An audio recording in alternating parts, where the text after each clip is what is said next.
At SoundEmbrace, we dive into Sound Matters, where science meets soul and curiosity leads the way. Each episode dives into the real, research-backed, and deeply human ways sound shapes healing, leadership, and the art of living a life you love waking up to every day. Because sound isn't just something you hear, it's something you become. Welcome. You are listening to SoundEmbrace, where sound matters, where science meets soul and curiosity leads the way. Understandably, the world is loud. There's noise everywhere, whether that's in our feeds, our schedules, even inside our own minds. But underneath all that noise, there's a deeper rhythm that's calling us home, and that rhythm is sound. I'm Danielle Hall. I'm the founder at SoundEmbrace, and for more than a decade, I have studied how sound transforms the human experience, physically, mentally, emotionally, and spiritually. This isn't just a podcast about sound healing. It's about life healing. About what happens when you start listening, not only to what's around you, but to what's within. One of my most defining moments in my professional life didn't start with success. It started, frankly, with a health crisis. And at the time, I was living in San Francisco. I was in the commercial photography industry, and I had just won this major award with the APA, which is called, the competition was called Something Personal. And from everything on the outside, it looked perfect. But on the inside, my body was literally shutting down. I started losing my hair. I started losing the enamel on my teeth. I had chronic migraines, brain fog, chronic inflammation, and I just kind of accepted up until that point that I was always going to be sick. Then one night in the ER, a doctor said to me, "Well, Ms. Hall, if we don't find out what's going on with you, you're going down a really dark road." And that was really the first time that I felt scared about my health, that I felt scared about what might be down the line for me in my life. Well, because of my conservative military family upbringing, I really wasn't open to alternative doctors or any other types of alternative practices. And so with this ER experience, I knew on one hand I needed to be open to something new, but I needed something that still felt grounded for where I was at. And that is when I found a naturopathic doctor. Literally, the only reason why I went to her was because she had doctor in the name. And her name is Alma. And I sat with her and she said to me, "Well, honey, I really think that this is food related." And during this 2-hour conversation, she was asking me about what were my relationships like? Was I feeling fulfilled in my career? What was I eating? What was the internal dialogue I was having to myself about myself? What was my opinion of myself? And did I feel like I was connecting with some higher purpose? And, she really believed that it was food. So she put me on what's called the elimination diet. And it was through the elimination diet that I found out that I had a pretty severe gluten allergy. Well, I took gluten out of my diet and I felt what healthy felt like for the first time in my life at 28 years old. Everything changed. Everything changed. As my body began to heal, there was this curiosity that really grew inside of me. If I wasn't open to how food was affecting my body, what else was I potentially dismissing or not being open to? As I put on my photojournalism hat, and I was like, all right, what are these narratives? What do I really think about alternative practices? And so that's what led me to go to my first yoga class. Then I went to my first massage. Then I went into acupuncture, and then eventually I found this sound bath. And it was really the most profound experience I had had in my health and wellness journey up to date. I mean, yeah, I was thrilled to find out the reason I was losing my hair, right? And just like feeling the immense changes of my physical body healing. But I had this experience in the sound bath. A lot of people get into sound baths or think that they want to get into sound baths because it's this really peaceful experience and there are these really beautiful sounds. But my first experience was not that. I cried uncontrollably. I felt this deep grief move through my body. I felt this deep anger and resentment like come up and through this deep cry. And really it was that experience that cracked something open in me, and I needed to understand why sound affected me so deeply. So, this hippie school, it ended up being this like hippie school. So I enrolled in their program, and not as this, I'm going to become a sound healer, but more of because I really needed to understand why I had the experience that I had in that sound bath session. Up until this point, I had lived in a body that wasn't working for me. I would have inflammation come out of nowhere. I would have migraine headaches that would be debilitating and would have to pull off to the side of the road. And my calves would inflame. I would have to have a second pair of pants with me just in case, because of the amount of bloating my body would do, the inflammation that I was carrying, not to mention the gas. Oh my God, I don't even know how I kept the friends that I've had.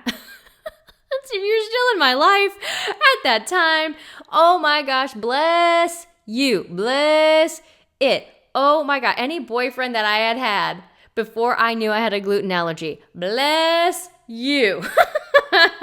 You are a special human in my mind, in my timeline, my history. Thank you.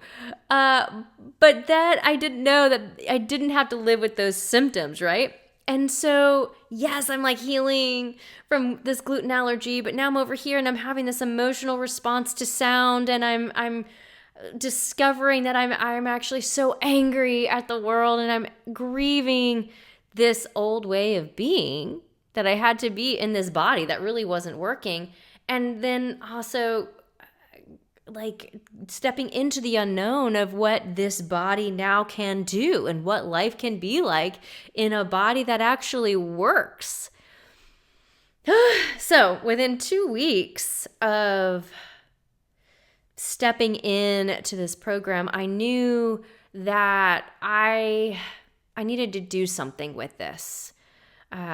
It became clear that if someone like me who's skeptical of these non-traditional therapies, these non-traditional modalities, and if you're somebody who's rolling your eyes at that word modality, I am with you, sister, brother, whoever.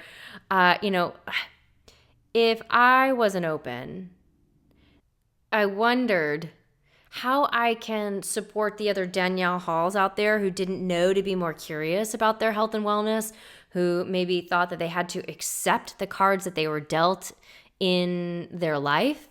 And how do I speak to the skeptical mind? Because I know. And these practices is medicine, and sound is this bridge to help us see ourselves in a whole other way and shift perspectives around what might be possible for our life. How can I do that for the other Danielle Halls out there who may be feeling stuck and may not know where else to turn? And that's when SoundEmbrace was really born, to create this grounded, accessible, science-informed way for people to reclaim their health, their peace, and their lives. Because if we know anything, we know that healing is not linear. Even after finding my path, life had more lessons. I was living in San Francisco at the time. I had a sound healing studio. I had just shifted, it was like in that space of shifting out of the commercial photography world and into sound healing full time. And I had this really beautiful sound healing studio. I was in this really beautiful relationship. I was feeling this sense of stability within those things and excitement for what was to come. And then everything dissolved. Everything, just tower moment, tower card. It happened. My relationship ended, the lease at the sound healing studio ended, and they were going to bulldoze the building and do condos and shopping. And I had to move. I had to move out of my apartment. And, it was kind of this crossroads that everything that was rooting me in San Francisco at the time had really just disappeared.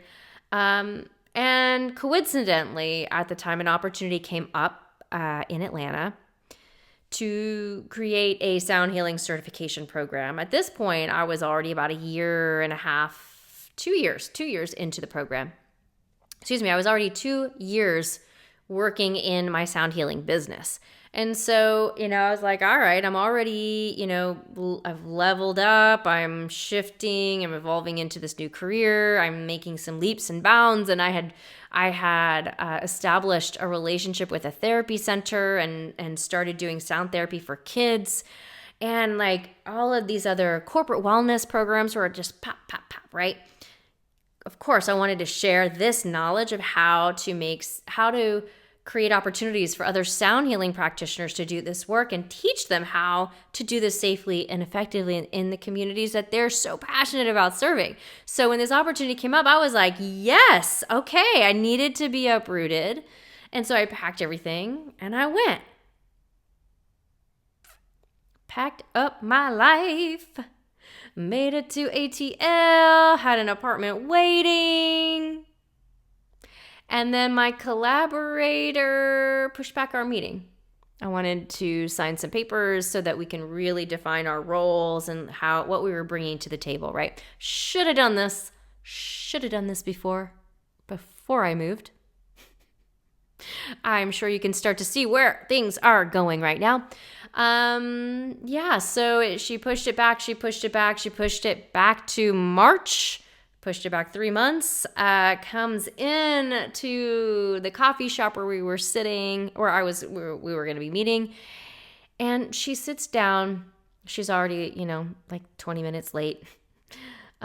Sits down and goes, well, Danielle, we've decided to move on from the program without you. We're going to be moving forward with our program with these 2 people who are from an Ivy League school. They're Ivy League professors. But when we need support on the business side of things, we'll let you know. She got up, she left, and I am sitting there trying to collect my jaw from the floor. I was dumbfounded. I was crushed. Well, that set forward another cascade of can you have 2 tower moments within the course of 6 months? I don't know. I did. So at that point, I'm there in Atlanta, and I was excited about this thing, and then now that thing is gone. Now I have no money coming in, except for the little bit of money that was coming in from San Francisco as I was still flying back to San Francisco. Oddly enough, you could probably imagine this, it was more cost effective to live in Atlanta and fly back multiple times a month to Atlanta than it was to actually live in San Francisco. I don't know. But there I was. I had to back out of the lease of the apartment that I was going to be moving into. I had to delay and continue to pay for the storage container that my belongings were in. And my pride kept me from sleeping on my parents' couch, so I slept in my car. I bounced from friend's couch to couch. But this period of time was extremely humbling and also very needed. I ended up getting an opportunity to sell honey at farmers markets. And after, I don't remember how much time it really took me to do this, but I, was able to finally pay rent with honey money. But during this time, I got to really look at my ego. I needed a little bit of humbling. I needed a little bit of an opportunity, even though this was like the smackdown of the century, that I needed to look at my worthiness. Who am I to teach a sound healing certification program? Who am I to lead leaders in serving the communities that they're passionate about serving? And, I really had to look at that conversation, especially being pushed up against, and not even against, I got pushed out because this former collaborator decided to work with two people from an Ivy League school. I went to art school. I went to the Art Institute of Atlanta, and I hadn't even started my master's program yet at that time.